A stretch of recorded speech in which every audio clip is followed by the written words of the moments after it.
J'avais quelques petits commentaires là-dessus, peut-être en passant par l'étranger. Je pense à mon expérience en Allemagne, d'avoir vu au fil des années où j'ai habité longtemps à Berlin, comment on est parti d'une ville où il y avait des logements partout, où il y avait des squats partout, où maintenant on a rattrapé Paris-Londres en l'espace de 20 ans à cause de la spéculation immobilière, parce que le gouvernement les sociodémocrates, en fait, ont passé 20 ans à dire que Berlin était pauvre et sexy, et ont carrément bradé, dilapidé une grosse partie de l'immobilier qui était encore possédé par le Land de Berlin. Et comment que ça s'est accéléré dans les dernières années, jusqu'à ce que ça nous touche nous-mêmes, ce qui nous a fait déménager, parce que c'était plus possible de trouver un logement décent dans une métropole. Ce qui est d'autant plus frustrant quand on sait qu'il y a de la spéculation. La spéculation immobilière fait en sorte qu'il y a beaucoup de logements qui sont vacants, des milliers en fait. Et puis, il n'y a aucun contrôle, il n'y a aucun registre. Le gouvernement, pendant une vingtaine d'années, s'est montré absolument incompétent pour s'attaquer à la crise du logement. Et puis, il a fallu avoir une coalition tripartite avec les Verts et puis le Parti de gauche pour arriver à ce qu'on a appelé le Mietendeckel, c'est-à-dire de mettre un plafond, en fait, aux hausses de loyer pendant 5 ans. Ça m'amène à mon deuxième point, en fait, la question du fédéralisme. Donc, la gauche et le fédéralisme. En Allemagne, le fédéralisme est très autoritaire. Je sais qu'en France, c'est mieux d'avoir le modèle allemand que le modèle de la Ve République, mais il y a une décision qui a été prise sur la base de la subsidiarité, donc pour répondre aux besoins des gens qui sont concernés donc, dans la ville qui est un Land, la ville de Berlin, et qui a été cassée par en fait, la cour fédérale, parce qu'apparemment, ça aurait dû être une compétence des Länder. Dans mon pays, on voit quelque chose de plus similaire à Montréal, par exemple, où est-ce que ça a, à peu près dans la même période, on est parti d'une des villes, probablement, certainement la métropole, mais peut-être même une des villes tout court à avoir les logements les moins chers, où est-ce qu'on a une situation absolument explosive. En ce moment, depuis 6 ans, on a un parti de droite qui succède à un autre parti de droite, donc le Parti libéral, maintenant la Coalition Avenir Québec.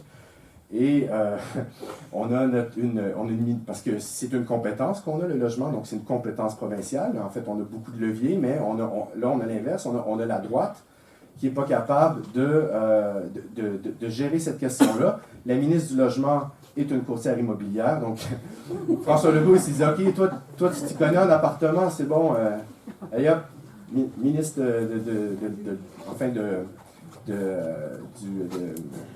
du logement, en fait, puis elle qui nous raconte, qui a dit il y a quelques mois, en fait, aux gens qui se plaignaient de la crise du logement, si vous n'êtes pas content, investissez dans l'immobilier vous-même, puis tout va aller bien. Donc, d'un côté, en Allemagne, qu'est-ce qu'on a? On avait de la gauche, mais un fédéralisme qui est dysfonctionnel. Puis au Canada, on a une province parmi les États fédérés du monde, le Québec est probablement un de ceux qui a le plus de pouvoir, mais on a des gens qui ne comprennent pas la situation. Donc, je pense que la gauche, d'avoir une vue basée sur l'égalité, ou un objectif d'avoir une société potentiellement égalitaire ou une des moins inégalitaires, comme on a tendance à dire au Québec. Je pense que c'est un bon objectif, mais aussi il faut avoir le pouvoir pour mettre en œuvre des réformes. Ici en France, vous êtes français, moi je suis pas citoyen français, je le vois de l'extérieur, mais je veux dire, avec tous mes collègues de plein de pays, quand on regarde la France, on se prend, on se met la main sur la tête puis on se tire les cheveux, là, parce que, je veux dire, le modèle français qui est hypercéphale, je veux dire, on parle de la métropolisation, on est dans une tendance où est-ce qu'on voudrait se démétropoliser partout. Au Québec, nous on le voit avec Montréal qui attire tout, ça complique le processus d'intégration des immigrants, le processus, le nationalisme civique du Québec, basé sur un régime de citoyenneté. On a de la misère à voir les gens qui sont à les intégrer dans toute la société québécoise parce qu'ils sont aimantés vers Montréal. Au lieu de les disperser, ça nous amène même des problèmes dans un grand territoire comme on a avec l'aménagement, pas juste l'aménagement du territoire, mais même l'occupation du territoire. Mais quand on regarde la France, excusez, c'est une parenthèse, quand on regarde la France, on a cette espèce de truc dans le centre du pays qui est comme un aspirateur à tout. Et puis, là, on est assis dans une pièce, on essaie de penser à l'avenir de la Bretagne, mais l'avenir de la Bretagne, c'est pas possible sans avoir de levier. Il faut avoir une capacité de décider, puis en fait, comment dire, je pense que j'ai des concepts allemands dans la tête, là. Il faut soutirer du pouvoir de Paris, il faut décentraliser. Le modèle parisien a été critiqué dans les dernières décennies depuis longtemps, depuis une soixantaine d'années, depuis l'après-guerre. Mais la Cinquième République, ça ne peut pas continuer comme ça. On parle ici du logement, on parle des locations de courte durée, on parle des résidences secondaires. On l'a vu durant la COVID aussi, le centralisme autoritaire, les décisions qui sont prises à Paris, sans aucune conception du principe de subsidiarité.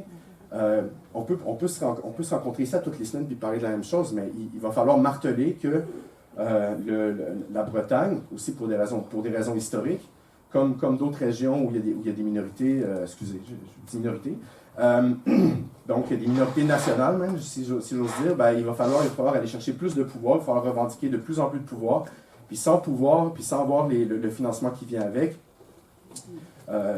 ce ne sera pas possible de justement, ne serait-ce qu'à une échelle bretonne, de démétropoliser certains pôles qui sont devenus trop gros, sans parler de Paris à une échelle plus grande.